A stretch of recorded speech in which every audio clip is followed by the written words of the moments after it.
Hello, everybody. Welcome back to How Come. This episode, it's about sobriety and sex and dating, but it's also about shedding yourself of the need for liquid courage and actually fostering real courage within yourself and just feeling really good, learning how to date yourself before other people with Tawny Lara, who is an incredible journalist and author. She wrote the book Dry Humping, which so many people have come to me and said it changed their lives. One of those people is our other guest today, Carl Radke. You may know him from Summer House on Bravo. He's also the founder of a new non-alc space in Brooklyn called Soft Bar, which is opening really soon. And he has his own book coming out soon called Cake Eater, which is about his sobriety journey and life journey. And yeah, today we're again talking about dating, sex, everything that you've ever wanted to know. We had a really fun time and I think you will like it too. How come? How come? How come I can't achieve? How come I can't achieve? I'm rolling up my sleeves. I'm rolling up my sleeves. Oh baby, I believe these guests can help. 'Cause I can't do it by myself. I wanna jizz. Welcome, Carl. Hello. Hello. How's it going? Are you in the city right now? Yes. Yeah, I got back yesterday afternoon from filming. Yeah, filming again Wednesday, Thursday, and then back out to the Hamptons again on Friday, and then do it all over again the next week.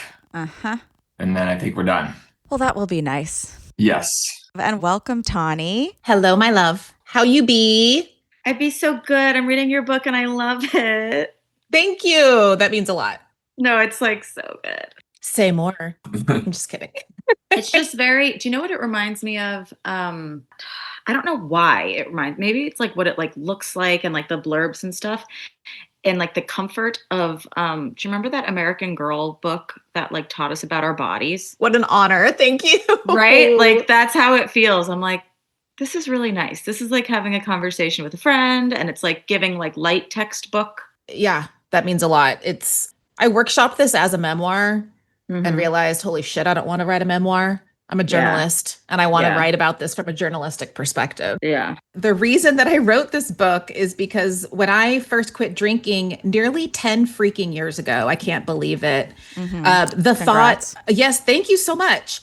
The thought of dating, let alone hooking up without booze, just scared the hell out of me. I was like, how the hell am I going to do this? By the way, if you guys are not sober at all, if you've never thought about Sober Curious, this episode's for everyone. It actually might have nothing to do with substances, so stay tuned.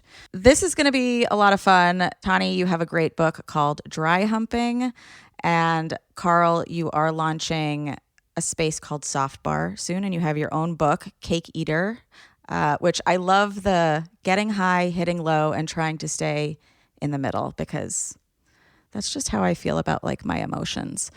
I appreciate you saying that. I came up with that actually on my own. So Did you? I did. Smart boy.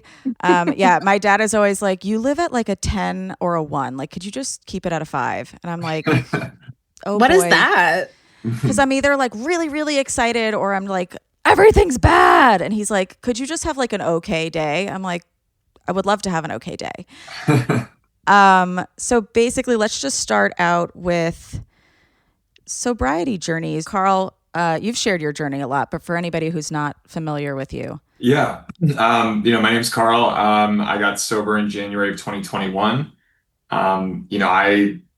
I've been a heavy drinker, a heavy cocaine user, Adderall, Xanax, whatever could get me coming down from all those things. But I've been living and breathing in New York City, as a sober person for the last almost 5 years. It'll be coming up on 5 years in January.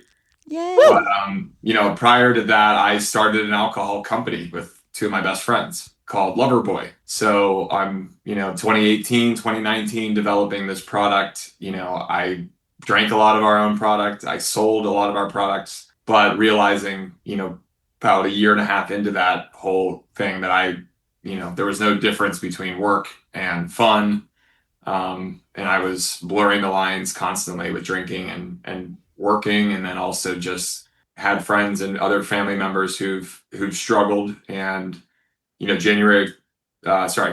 August of 2020, my brother passed from a drug overdose, which was really kind of the first part of like what jump started a lot of my change. I mean, I'm an alcoholic and a drug addict, but I didn't fully understand all of that until I started going to AA in January of 2021.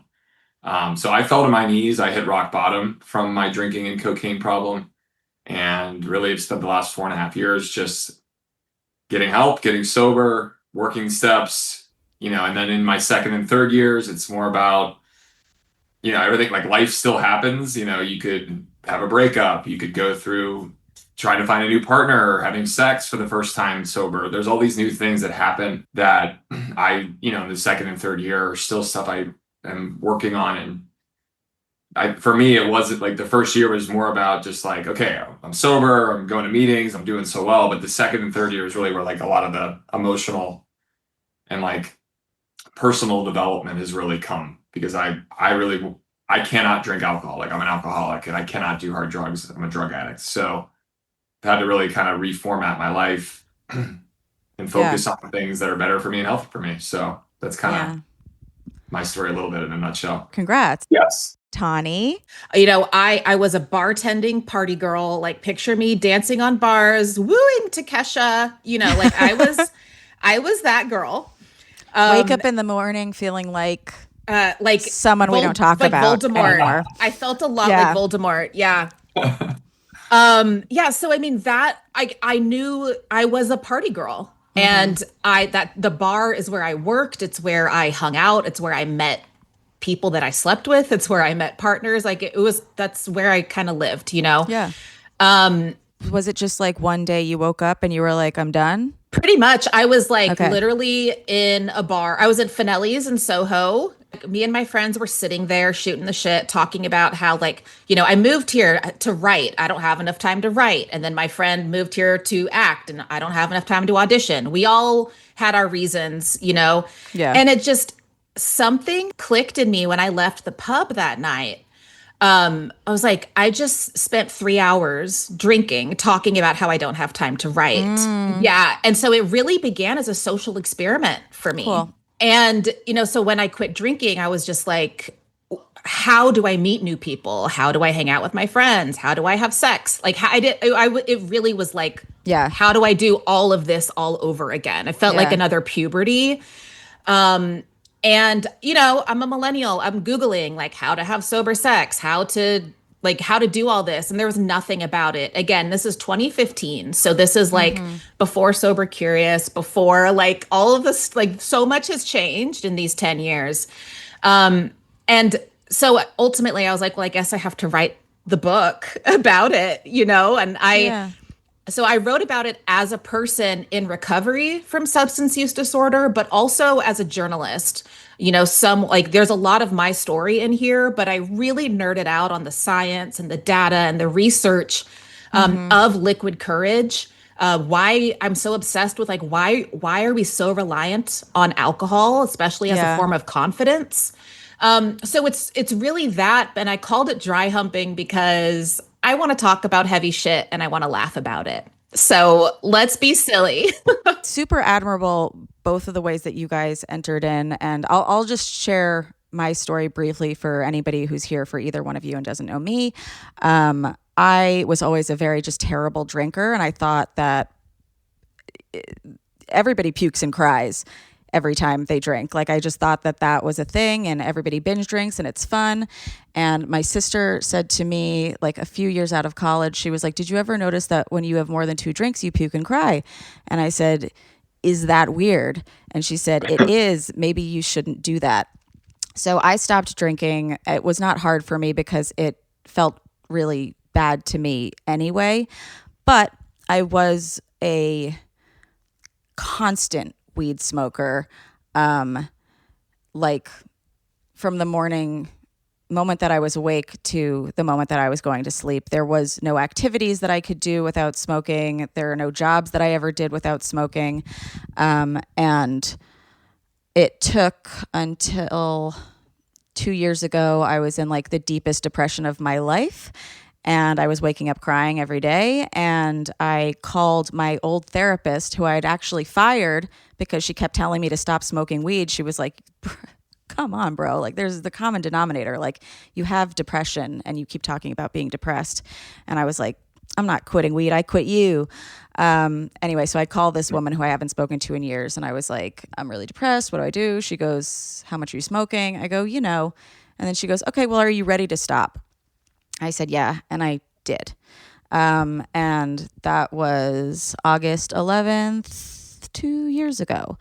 And woo, I will caveat. So I discovered I am not an addict. I have an addictive personality.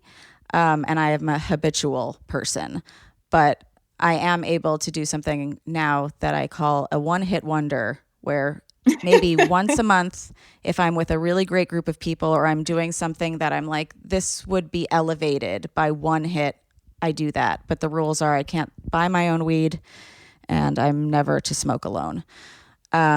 So anyway, that's caught up on me. But I was interested in specifically you guys because, Carl, you, besides starting a liquor company, like your job is partying, basically, like on Summer House. That's like one of the main things. Tawny, you were like in a bar and you were talking about being worried about not just sober dating, but like friendship. You know, like that was one of the things I really worried about when I was like, oh, like, are these people still going to be friends with me if I'm not doing the same things with them that I've been accustomed to? Did you guys have those same thoughts, or it was more like, I don't care? Yeah, I mean, I think, of course, like whenever you have a group of friends, that a lot of your foundation is on being at a bar or partying or doing all that. But I was in such bad place that those friends that I did drink with were actually like, yo, I'm not going to hang out with you anymore. Yeah. Because of just how, up and down I had been and just my behavior. So yeah, like, I guess for me, it was, if anything, it was like, I was like, I had to stop because I was losing friends and I was almost killing myself. So it never dawned, like, yes, that's something that I have to figure out, is how to go back to those people or go back to those places or go back to those things. But my decision was to stay alive. Totally. I was that bad of a drinker and cocaine user that the last day I did drink and use, I almost died. So anything after that is, I do not drink or use hard drugs because I want to stay alive. And that's how I have to live my life. So if people don't want to be friends with me because of that, fuck off. See you later. Yeah, no. And you're lucky that you had, I mean, it's horrible that it got to that point, but those people really care about you, because there are a lot of people who will say to people like, it's not that big of a deal. Like, just do it sometimes, and like, those people don't care about your life. They just care about like you fitting into their socializing. Totally. I mean, some of those friends, I've certainly lost a few friends. I've gotten stronger with some friends. It's kind of reshaped certain relationships. But yeah, I mean, I think it's hard, especially in New York, where a lot of the social activities revolve around that. And your identity a lot of times revolves around your friend group. And if that is what your friend group only did was drink or use hard drugs, then you kind of have to start over. But I was very fortunate that I had a lot of support and a lot of people that could see that I needed to get help and were actually like, okay, thank God he's actually going to get help.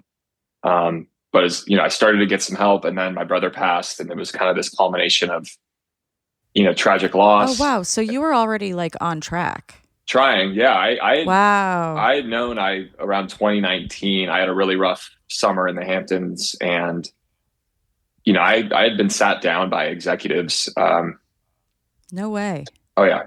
And they were like, okay. you got to get some help, and was receptive at first, but like most addicts, I was good for a week and then went right back to it. So yeah, I mean, it's definitely, I think the friends piece and how you kind of reconnect with folks, it's hard. For me, it wasn't that hard because my personal story was, I want to stay alive. Now, not everybody arrives at that the way I did. So I kind of, like I said, I'm not a doctor or a therapist. I just know what's None worked for me. Yeah. So I relate to what both of you guys are saying so much of, like, Remy, you're talking about how you have 2 drinks and you're like crying and throwing up and thinking like, isn't that normal? Yeah. You're surrounded by a certain group of people. Your perception of reality becomes distorted. You develop your own version of normal. And, when you're partying with bartenders, it is normal to drink until you black out and do coke until 4 or 5 in the morning. That is normal. Yeah. Comics too. Yes. Yes. I mean, nightlife, it's so tough.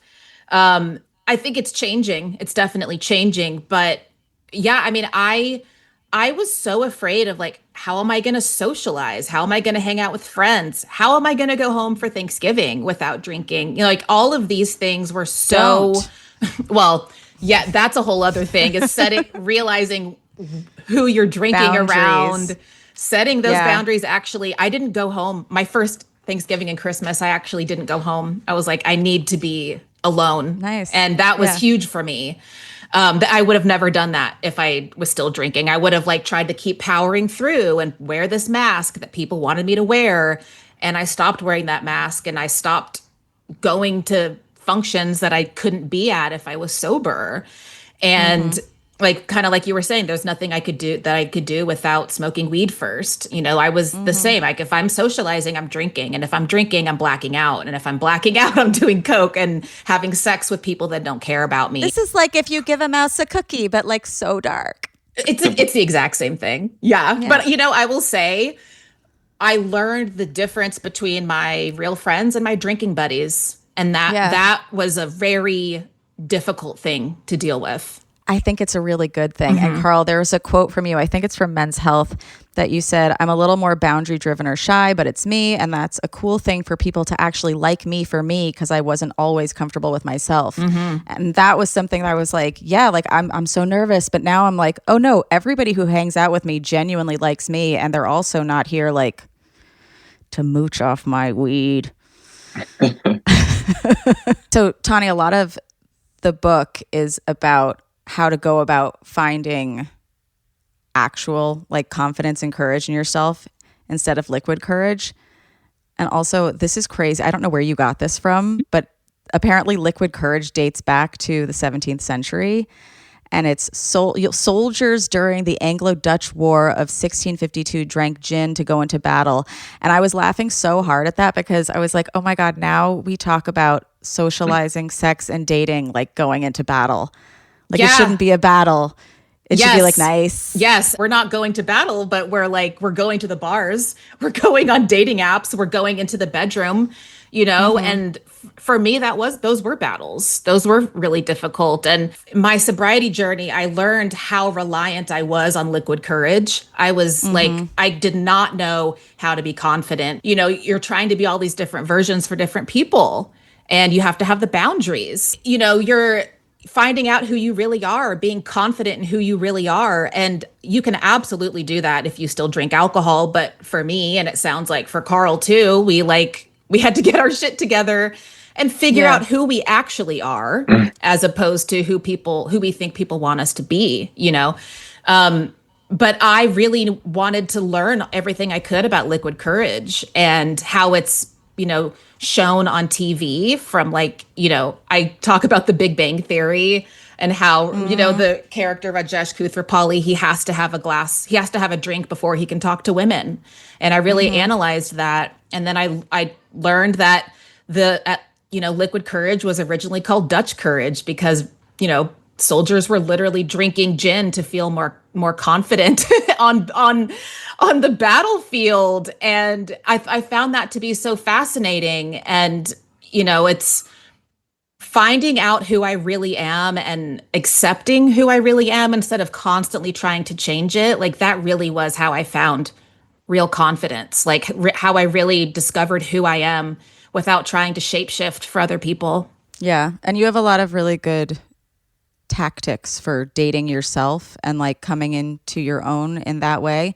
But when it comes to dating other people, so AA recommends that you don't date or like hook up for a year into sobriety. Carl, did you adhere to that?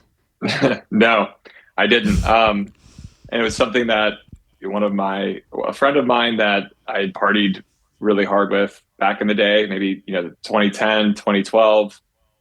He had reached out to me around 2019. He had been watching TV and was familiar with, my performances on the show, and it was expressing concern and basically said, "Hey man, I got sober. Are you going to AA?" And I said, "No." And the way he said it to me, I almost felt like an attack. And I was like, kind of, I'm good. I don't need it. Like at that point in my life, I didn't think AA was for me. But I went back to like thinking I was good. But finally, when I hit rock bottom, I called him and was like, "Yo, I need help." And he put me in touch with people, but he told me a story about when he first got sober. He said, I didn't wait a year and he relapsed was his story. So he said, "Listen, I know it's going to be hard, but you're going to feel really good about yourself 6-7 months in. The booze will have worn off. You'll have a little more clarity, but you're going to be meeting people. You're going to be connecting with maybe people in sober rooms or in sober communities. And like, you got to stay single. You got to work the program because you're still in this kind of raw, part of your life. Things are new. Things are feeling, maybe confusing or all the things." So that was a guidance that a lot of folks have shared in AA, but I did not adhere to that. No. Yeah. Tawny, you wrote about that there could be trauma bonding happening like within those rooms.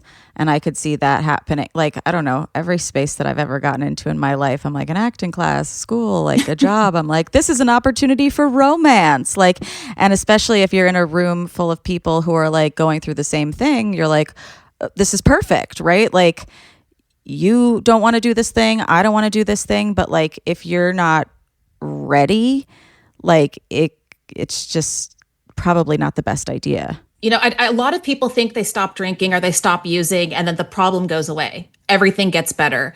But when you stop drinking or even just reevaluating your relationship with substances, if you're sober curious and you do a dry month, if you really think critically about the way that you use substances, you're going to learn a lot about yourself and how you're feeling when you're reaching for something external to change how you feel internally. And, for me, that included therapy and getting a mental health diagnosis and really addressing those issues. Drinking till I blacked out was just a symptom of a much larger problem.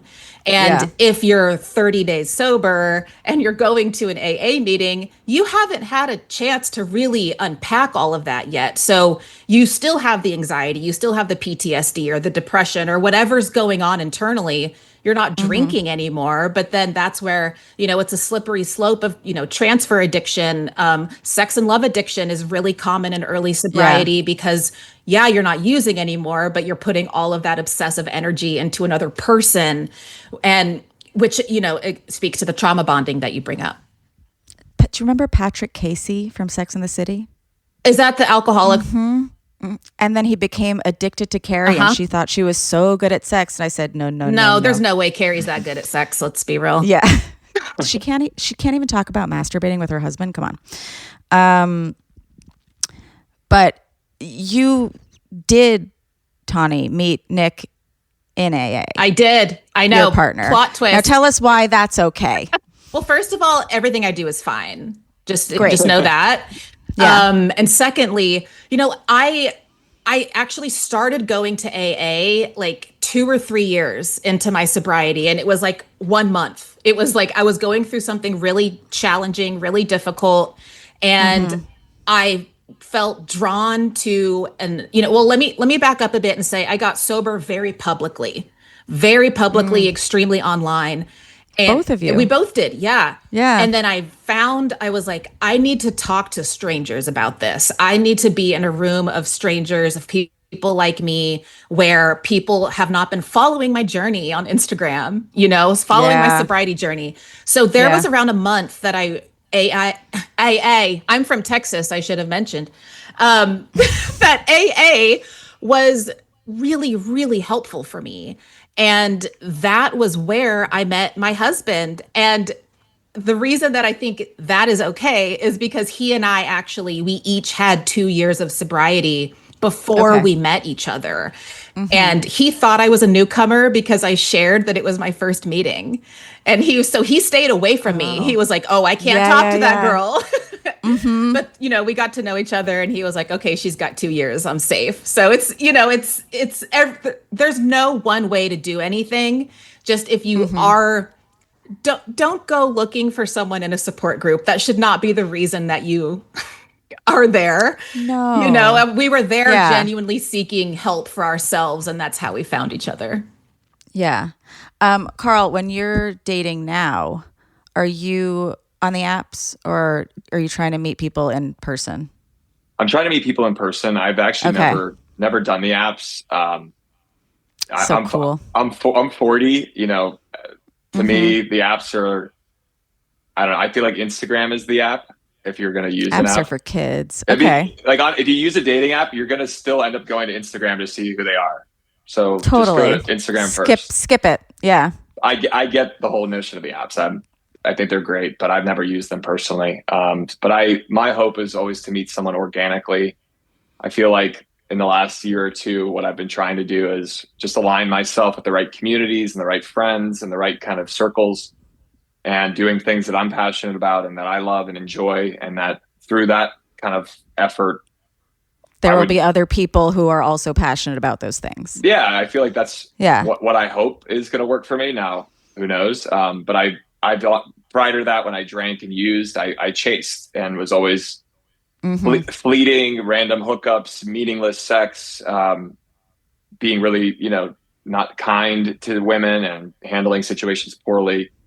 Just not being the version of myself that I'd like to be. So, yeah. I don't know. When you meet people in person, it might vary, but do you usually say in like the first meeting, like, I don't use, or?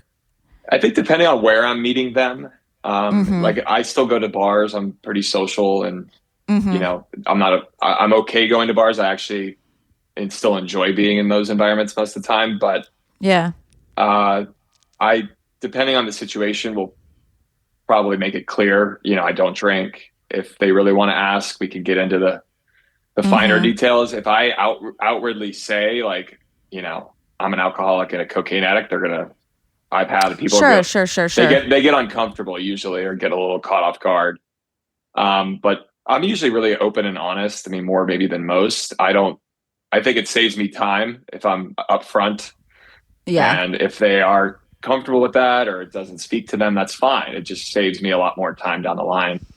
But there is an element of maybe the shame or the guilt of like, oh shit, I'm not like that other guy at the bar that might be just as interesting, but because I don't drink, almost like a little bit of a bruise on your ego, or, or it could be like very exciting for the person that they're like, oh, you're actually going to like wake up in the morning with me.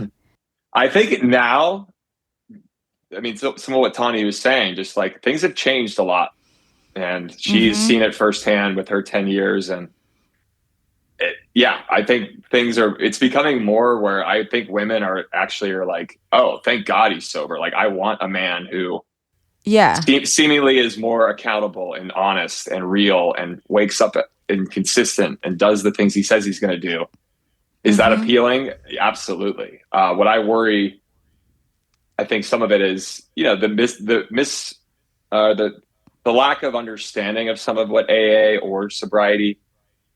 It can be confusing to someone who's a new potential romantic partner, and there's things like Al-Anon. There's obviously tons of resources for partners that are in relationships with people that struggle with addiction. But not every person's willing to learn and willing to try and open up and understand that. But it makes kind of what Tawny was saying also about dating someone who has been in the rooms. It makes sense. Like, you're really aligned. You have a fair amount of understanding of how this stuff works. But if you put in the time and it got a year or two, and I think absolutely. I mean, I'm not opposed to dating someone who's sober.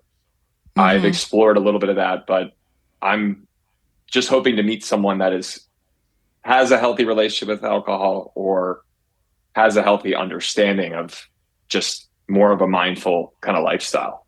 Totally. I think it's like any other similarity. Like some people really bond with somebody who's got like the same religious background or whatever. It's like, it's not a deal breaker, but like, as long as you're like willing to like learn about me and like nurture me, and you like give a fuck about like how I feel going forward, then like we can do this. But like, it's not necessarily a deal breaker one way or the other. Totally. And I think like I'm fairly, I stay pretty close to the meetings and rooms. Do I go every single day? I don't. But I have a sponsor that I love, and he's super supportive. But he's always just like, don't try not to force anything.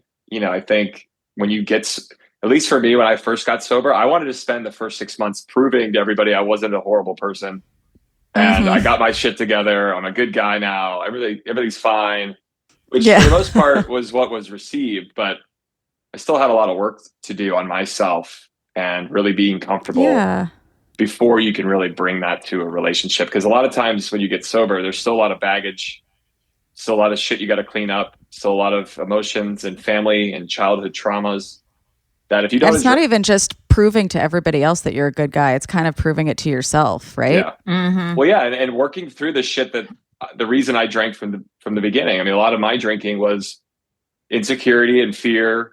It was anger and sadness about my family or things that I was dealing with at home. A lot of times I was making excuses for why I wanted to drink, but I had to do a lot of work on like my childhood trauma and things from my past that I never really resolved and were big triggers for my drinking. But that doesn't happen overnight. But what I didn't want to do is bring that bag of shit into the next relationship. So it was important to really take that time for yourself. So you can you don't have that codependent behavior. And what I did, and I'm not gonna lie, one of my early dating after getting sober is I basically was addicted to the girl. Yeah. And all of that went into that. I was obsessed with it, and just like, that's the first thing I thought of in the morning. It's the last thing I thought of. And I basically traded, the substances for that, but I wasn't, ready really, but I thought I was.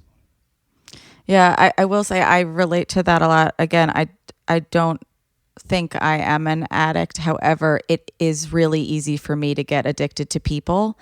And I, in most of my relationships, will spend more time thinking about the other person and the relationship instead of focusing on myself and like, how can I improve or whatever? And then like, you wonder why like you're not feeling so great. And it's because you're putting, all of like your feelings on this other person. And it's like, that's so nice for them, but like you have to put on your oxygen mask before you can help someone else. So true. I mean, it could also come off as like love bombing, like there's the trauma bond, and then there's the sorry to these men. I know by there's the way. Like the love bombing, and like it's there is this just rush of excitement because you're, like we were saying, we're either like from 1 to 10 or like to 11, finding that middle ground is really hard. And when you're newly sober or newly reevaluating your relationship with substances, which is to say reevaluating your life and who's in your life and how you use substances with these other people, it can turn your whole life upside down, and you really don't find a balance. And it takes a while. And it's not just substances too. It's the stuff in your body. Like chemically, you do become addicted to people. Like dopamine and all that stuff is like, it gives you that same high feeling. And that's why a lot of people with like anxious attachment and all that stuff, like we don't like dating solid, like secure, people who do live at 5, because we're like, this isn't exciting, or like, there's nothing wrong, or, like, and there's a real maturity in accepting boring and constant as good. Yeah, that's so real. It's accepting that, life is actually pretty like chill inherently. We are just wired, especially now with all of these devices, is like, we want more. We want what's next. We're 10 steps ahead. We're, like scheduling Google calendars to like every fucking minute is spoken for. And we're not leaving a lot of room to just experience life as it is. And, which is like another transfer addiction that I struggled with, was like, social media, having this persona. Work addiction was huge. I'm still working. I'm still working on my work addiction, which is I'm working on work. Yeah. I'm taking a break from taking a break right now. I need a vacation from my vacation. Exactly. Yeah, no, I'm thinking about too, like, do you remember, I don't know if you guys ever had bar or bat mitzvah year, maybe it was a Sweet 16 thing when like there was parties every weekend and we weren't drinking yet, but we were all so happy. And I remember like when I was like 11 or whatever, we'd be like, I'm high on life. Like before we even knew like what high was. And now I'm realizing, Carl, like, is that more life? Yes, that is. Carl says more life. Well, a friend of mine actually, a friend of mine gave me a hard time about that whole thing. And he was like, Carl, you need to rephrase it. Why? Less is more in life. Okay. So it's like you break it out a little bit. But to the friend. point of like, I don't have these. Trademark it, friend. I don't have these big like roller coaster. Sure, there are some highs, there's some lows. But for the most part, the way I kind of frame it, my life was this before. It was just this crazy up and down. The highs were unbelievable. The lows were the worst.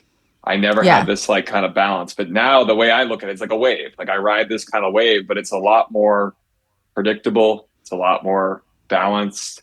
And it's a lot more just sound. Now, candidly, I sometimes miss that crazy high, like totally feeling. But it was fun. It was fun. But then I don't miss that crazy low. I even miss lows sometimes. Like as a fucking psychotic person that like I wrote most of my jokes when I was like the most depressed, most insecure. Like I used to date men who would treat me like shit just because I was like, this is going to be hilarious. For the material. Yeah. Sorry to laugh, but that in and of itself is a good joke. It was meant to be funny, Carl, please. But okay, so this is something that I was wondering too. Will you still buy girls drinks? Like if they're drinkers and you're not, when you're like out at bars and stuff? This happened to me this past weekend in the Hamptons. We went to Murph's, MURFS, the dive bar in Sag Harbor. Great little dive. Haven't been to Murph's. And I walked in and I was with my group of friends. Now it wasn't necessarily like a girl I was dating, but a friend who's a girl. And I was at the bar and I'm like, wait, am I going to buy everybody a bunch of alcohol right now? Because I was like the first one in line. I'm like, I looked back and I go, hey, do you want to come in? And I'll like, can you get me in on it? Like I actually got ahead of it. Yeah.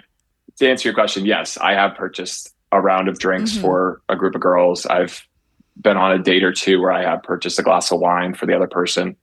Like I said, for me, like I want them to be comfortable and I want them to feel good. And if they're comfortable having a glass of wine, that's great. Like I want them to feel good.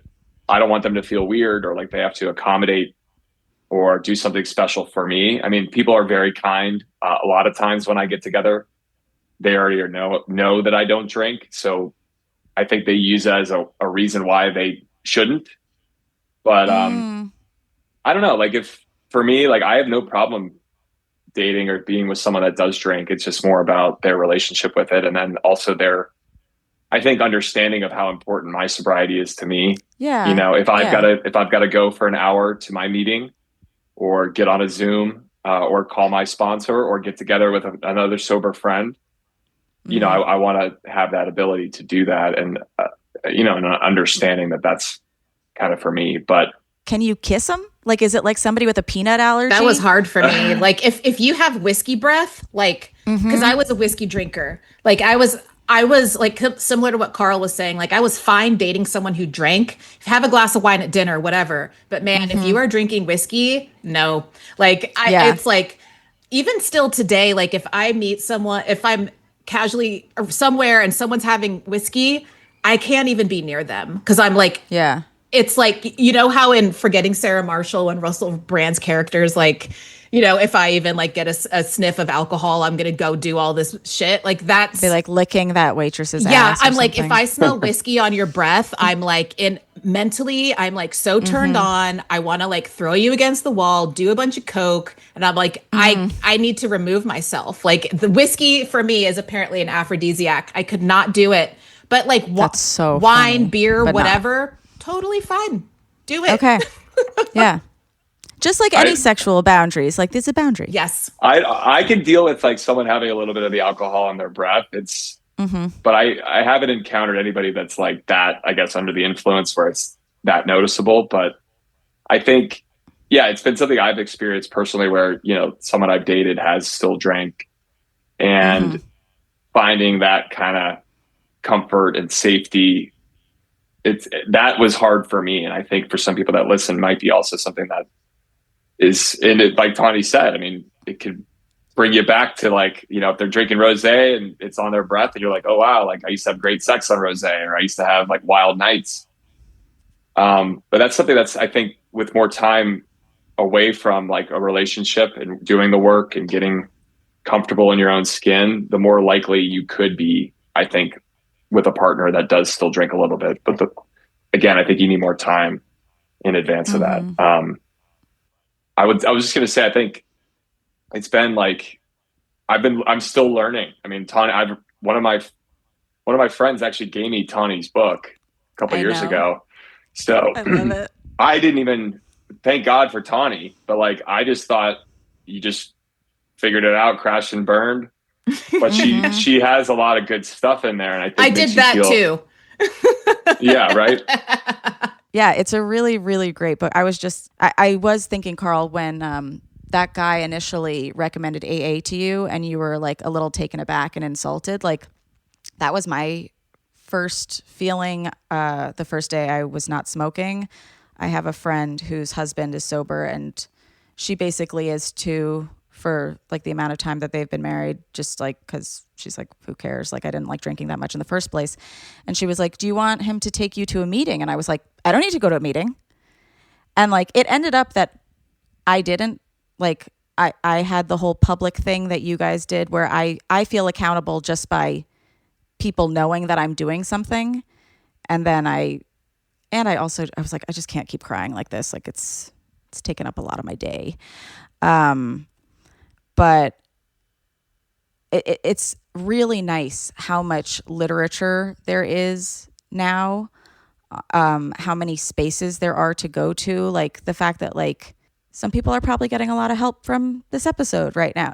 Like I feel like it's become a lot less of a taboo subject, which is like really, really nice. Like the fact that you can even open something like Soft Bar and like there are going to be spaces for people to go to is really nice.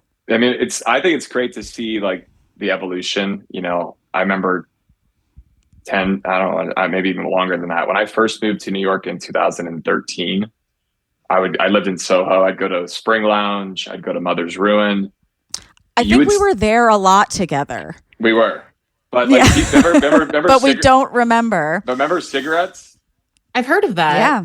Like cigarettes were a massive thing in New York. That's like how I met girls out at a bar. I'd be like, hey, you want to go smoke a cigarette outside? Like then you'd get some more quiet time.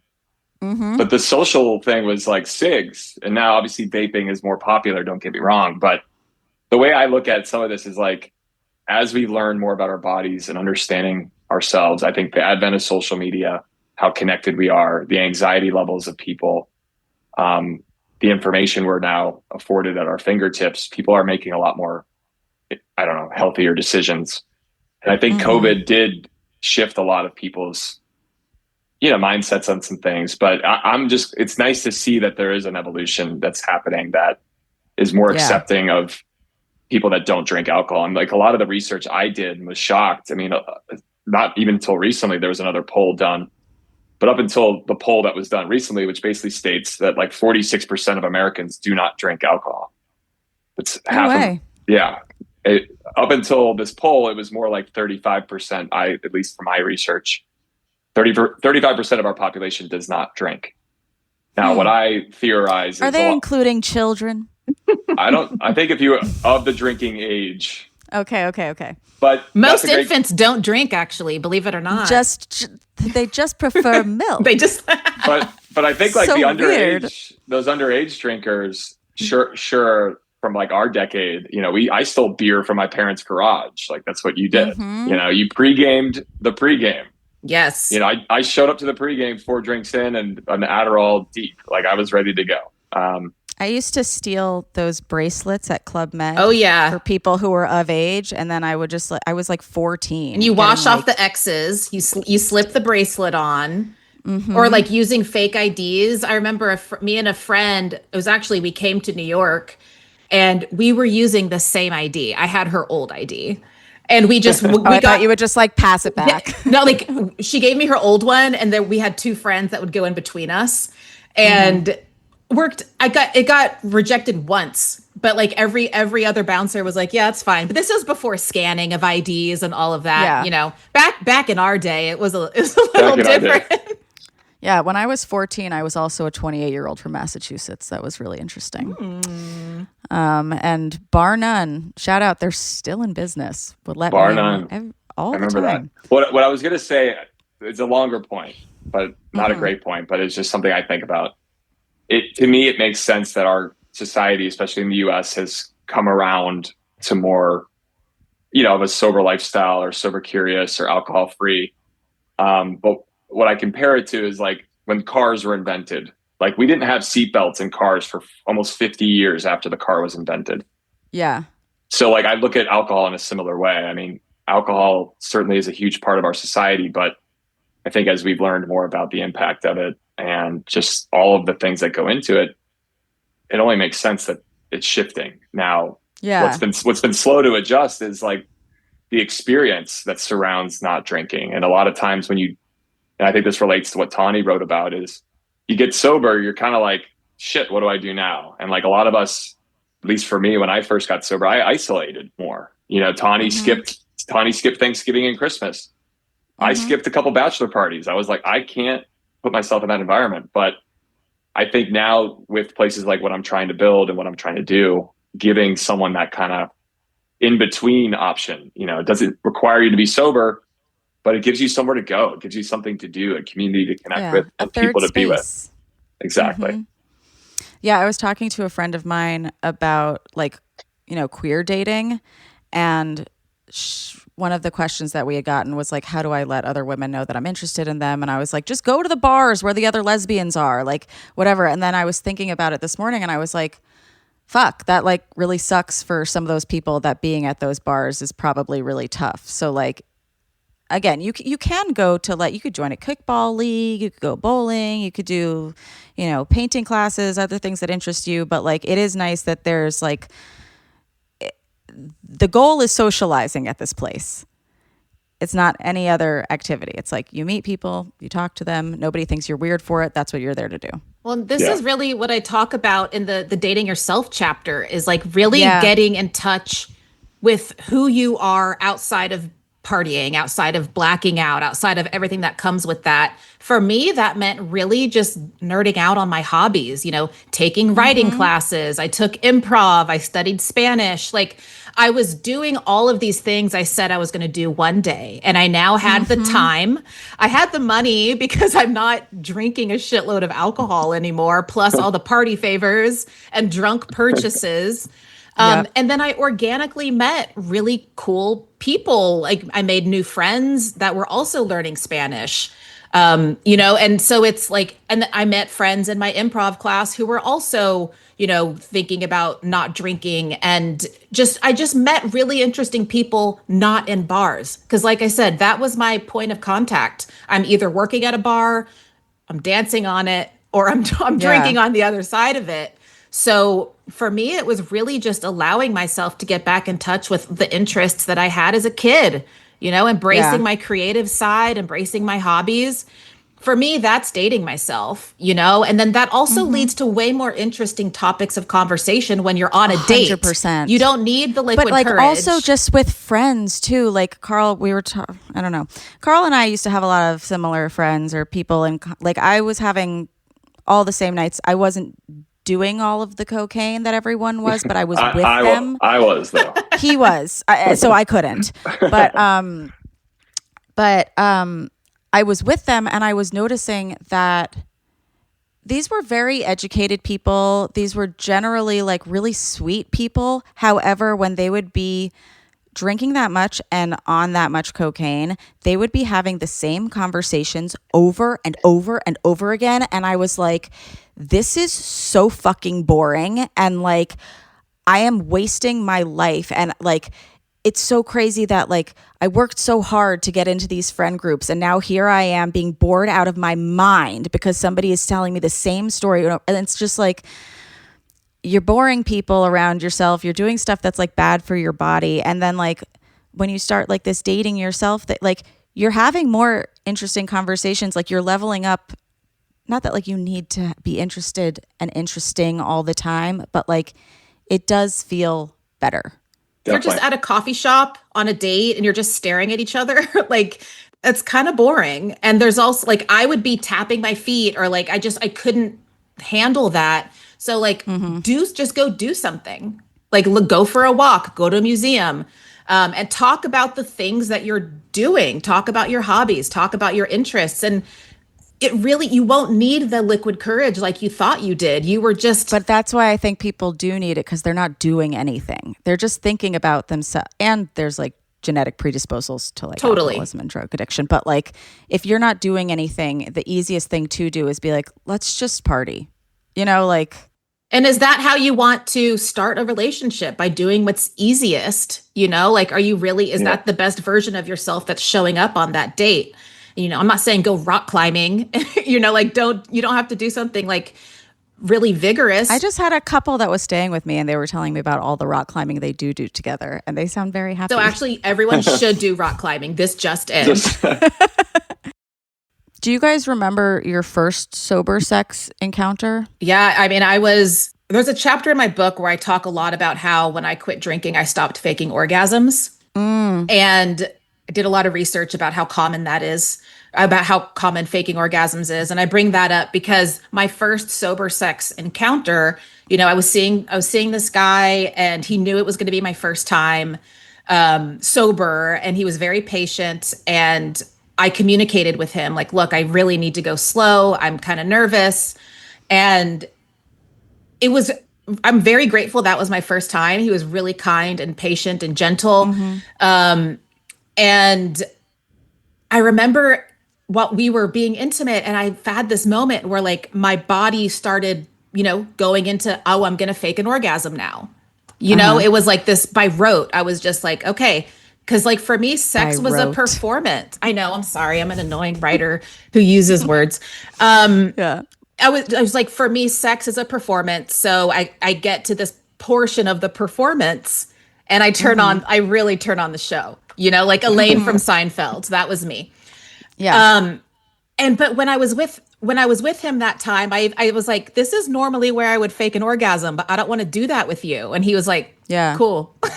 That's so nice. And I stopped faking orgasms. Like I was just like, for me, I found it so empowering to just learn that, wow, that's how deep this shit is. That's how deep of a performance I was doing. Was like, I didn't even know what intimacy actually was because I was just putting on this show for other people. And for me, dating myself really was like getting in touch with my body and learning what I actually want as opposed to what I think people should want from me. Yeah. Yeah. I also loved, you said that there was like someone you interviewed where after they stopped drinking, they realized they were asexual because like all of sex was a performance. Yes. Yeah. It's actually quite common, or even just queer in general. They're just like, they stop drinking and they're like, I don't even like having sex with men. What am I doing? What am I doing? Why am I doing this? Or I don't even like having sex. Like I would drink because I've been with this person for a long time and that's just what you do. You have sex and then you stop drinking and realize I actually don't like this. And I found that to be so insightful to learn that sexual liberation and sexual empowerment can also be that end of the spectrum. We often think we need, kind of like going back to Carl's quote of like more. It doesn't always need to be more. Maybe for someone, sexual liberation might be trying new toys in bed. But for someone like me, it was actually like pushing the toys to the side, really getting to know my body on a fundamental level.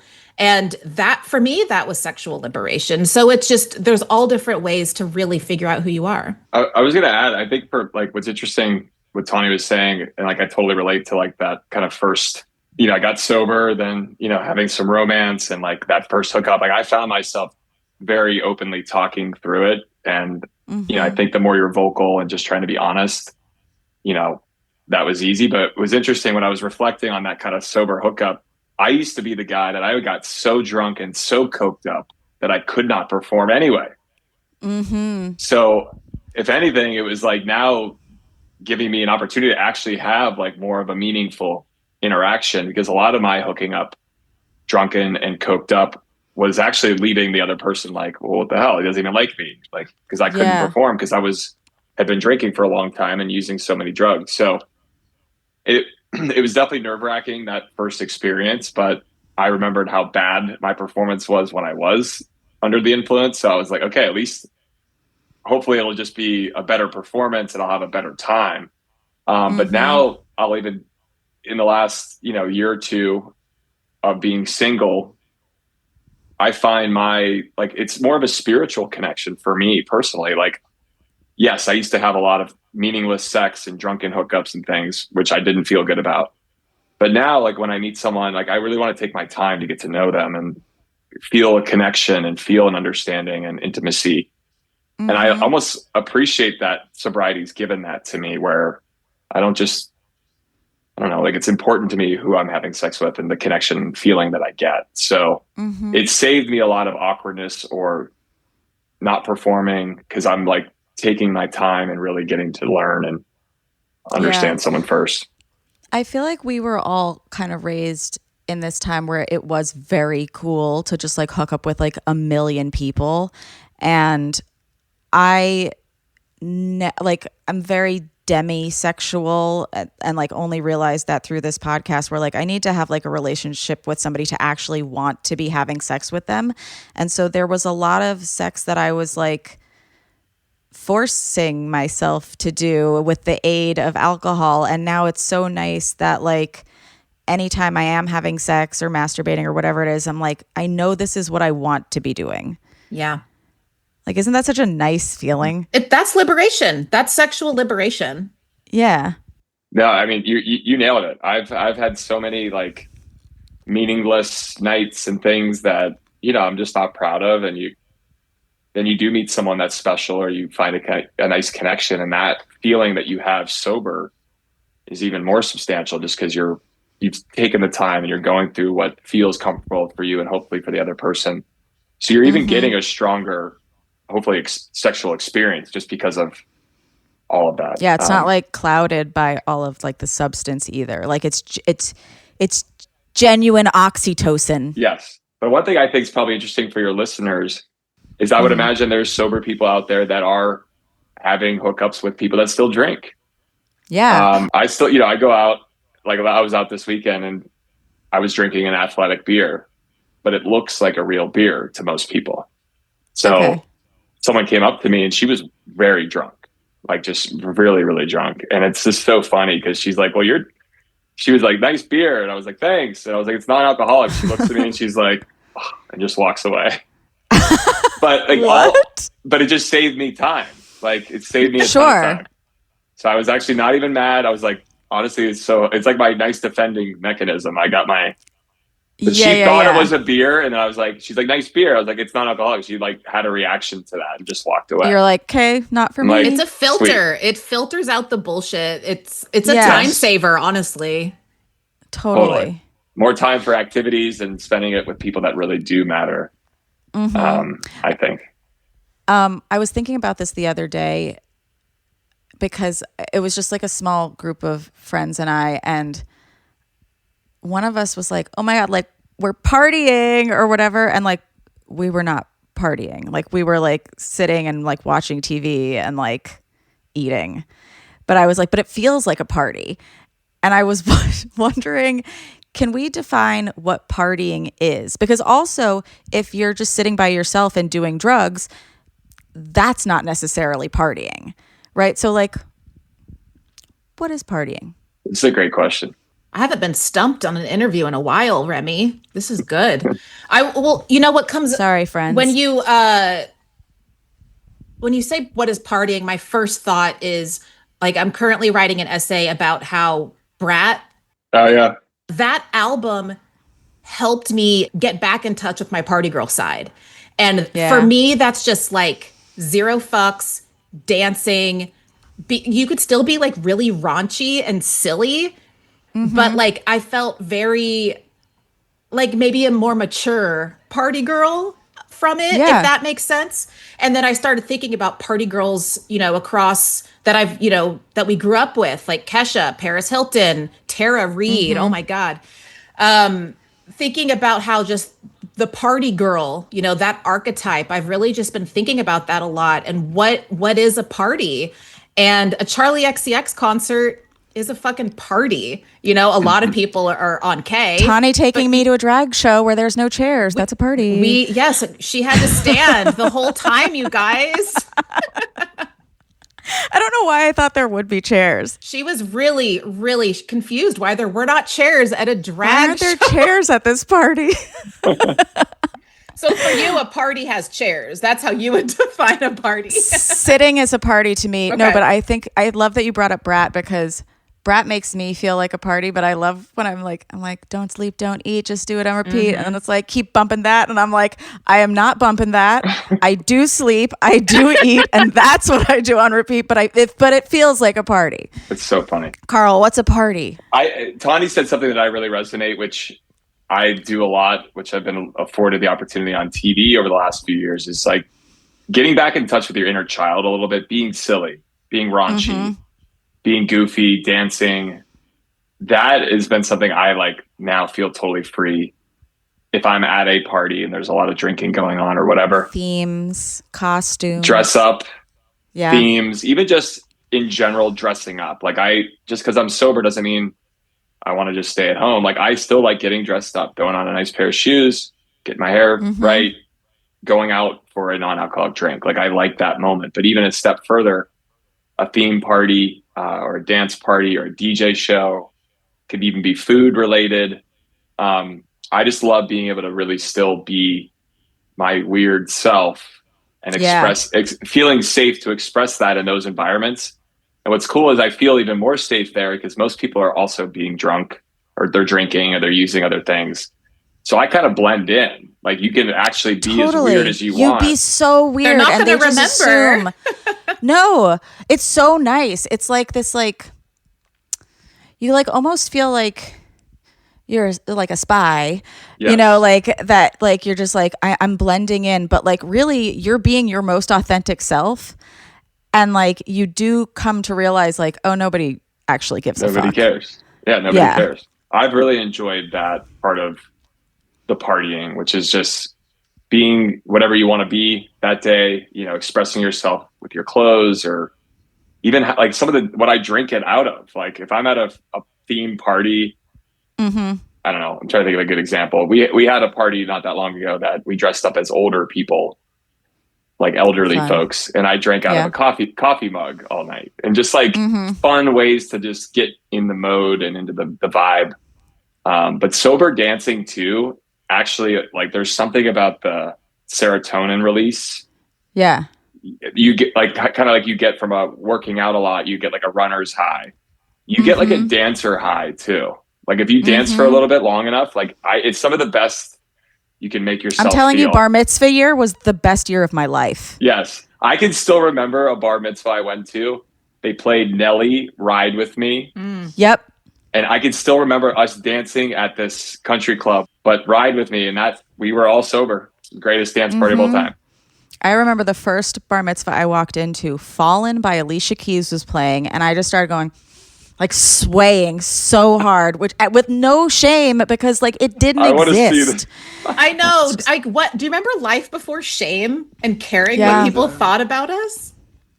So you know what? I think shame is for your 20s, and then like the rest you just grow out again, right? Hell yeah.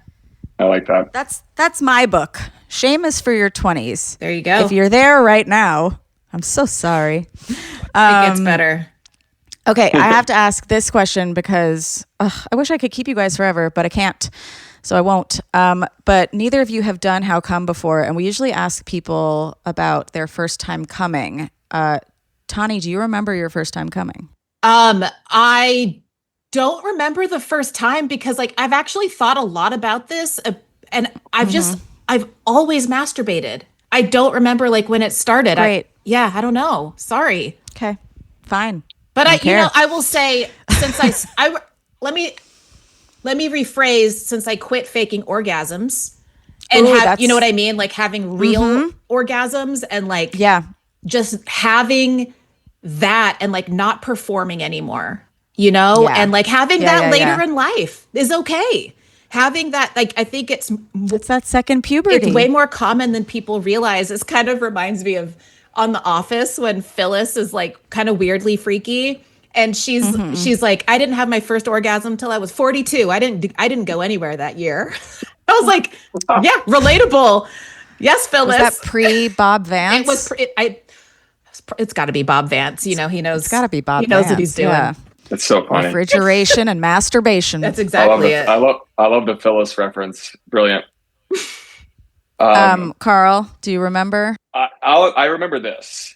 I think a lot of young boys who have older brothers, you know, you either discover like a Playboy magazine in his closet or his stash.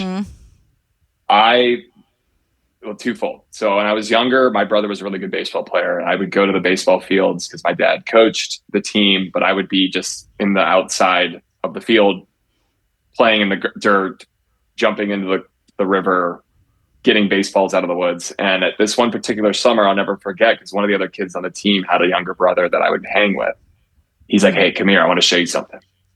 So we're now in the outfield behind the fence. There was like a wooded area, and we go into the woods, and at this little tree was a bunch of Playboy magazines. Now, I'd never seen a Playboy before until that moment.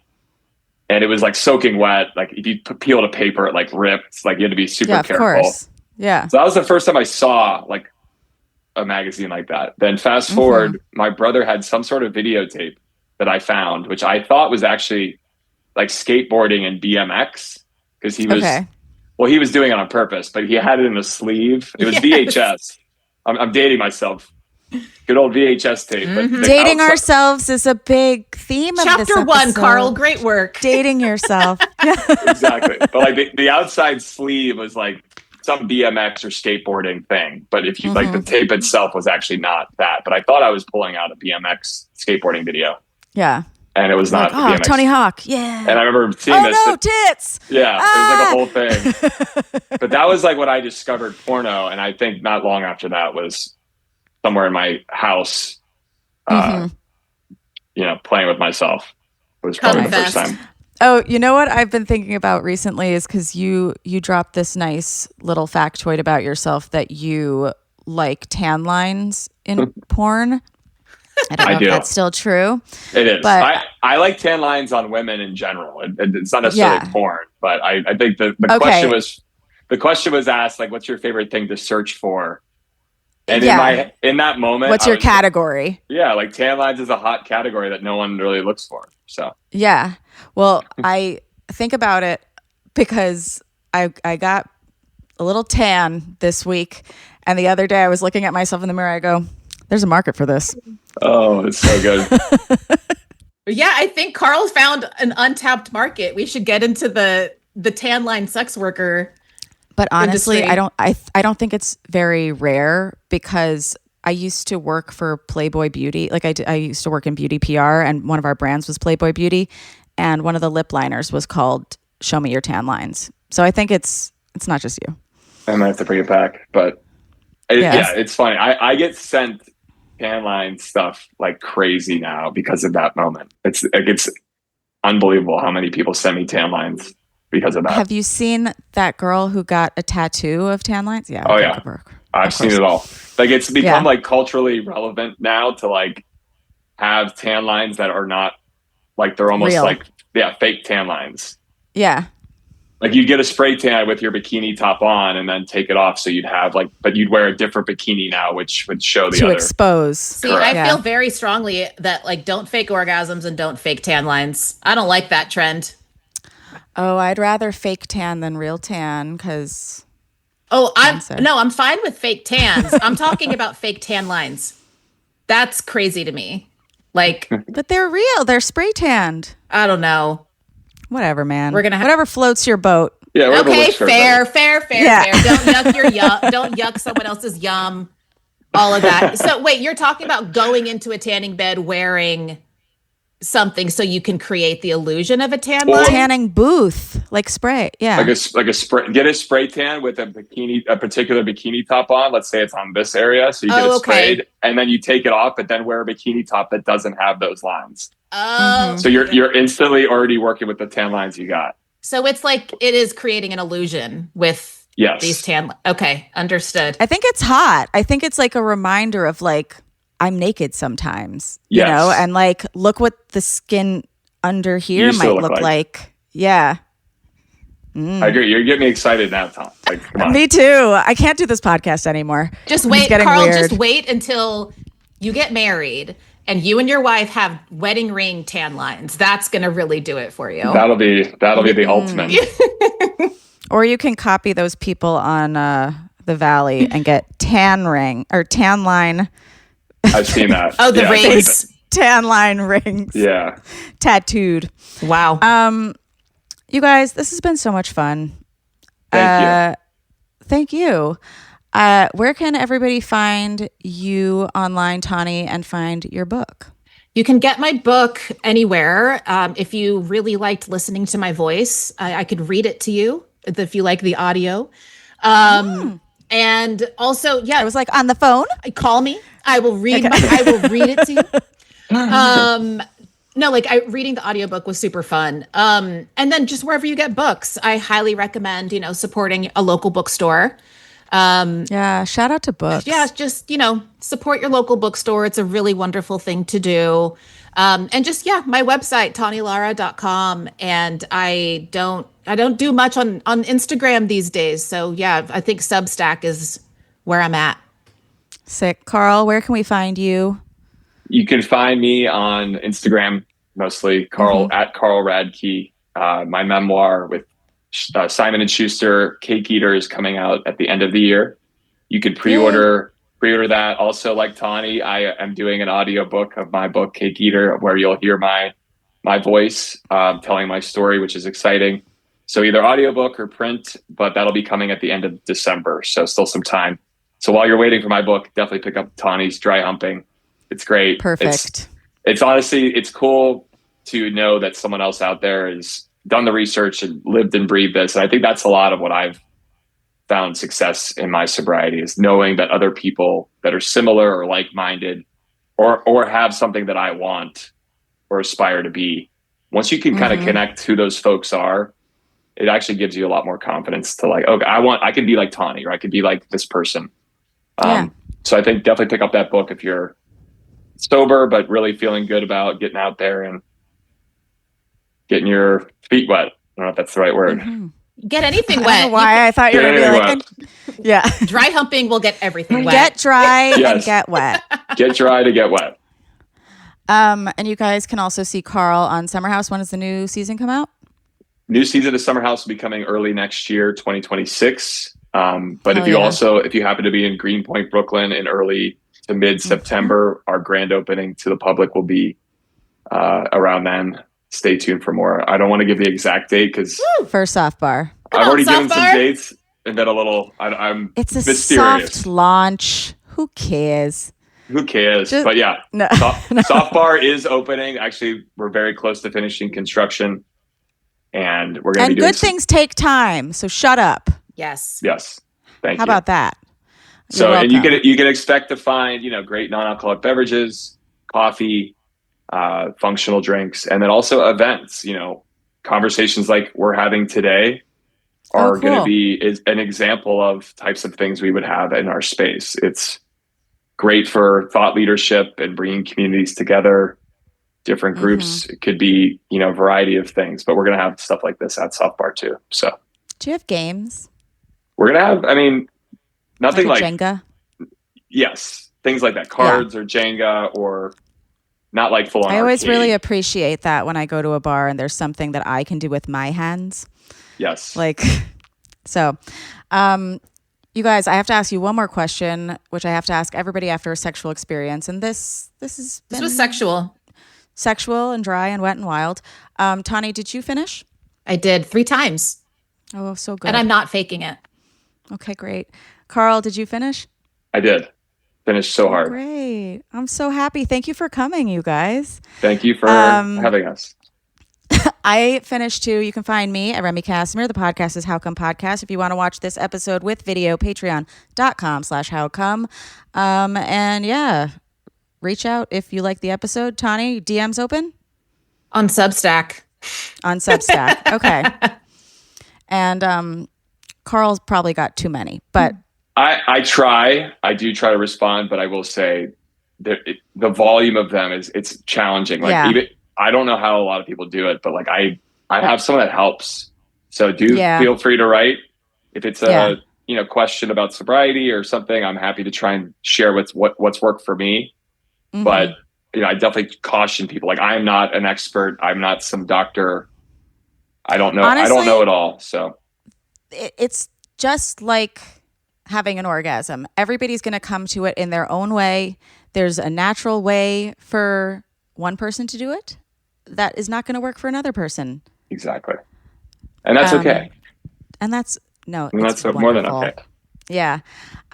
You guys, thank you again for coming, and we'll see you next time on How Come. Bye. Thanks, Remy. Bye. Bye. It's not you, it's me.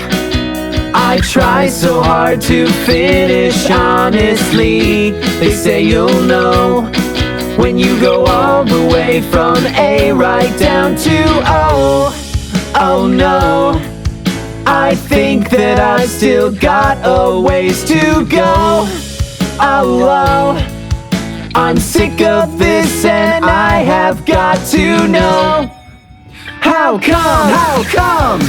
How come I can't achieve? How come I can't achieve? I'm rolling up my sleeves. I'm rolling up my sleeves. Oh baby, I believe these guests can help, 'cause I can't do it by myself. I wanna jizz. I just wanted to give you guys a little bit more of a tidbit from Tawny's book, because we did talk about it, and I do want you to buy the whole thing. But in case you don't, here are some things that you can do to feel confident without booze and start dating yourself. 1, we spoke about explore new hobbies. 2, take some classes.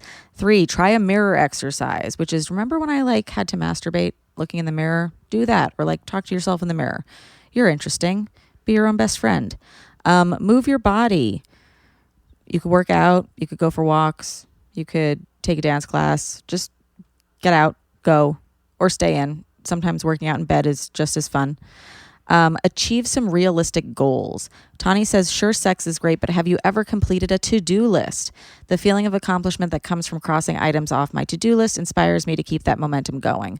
So you can make it even a tiny little thing, like clean up my desk, not even your whole room. Just do your desk. And then the next chapter is getting out there, but buy the book because I can't read the whole thing to you. Okay, love you. Bye.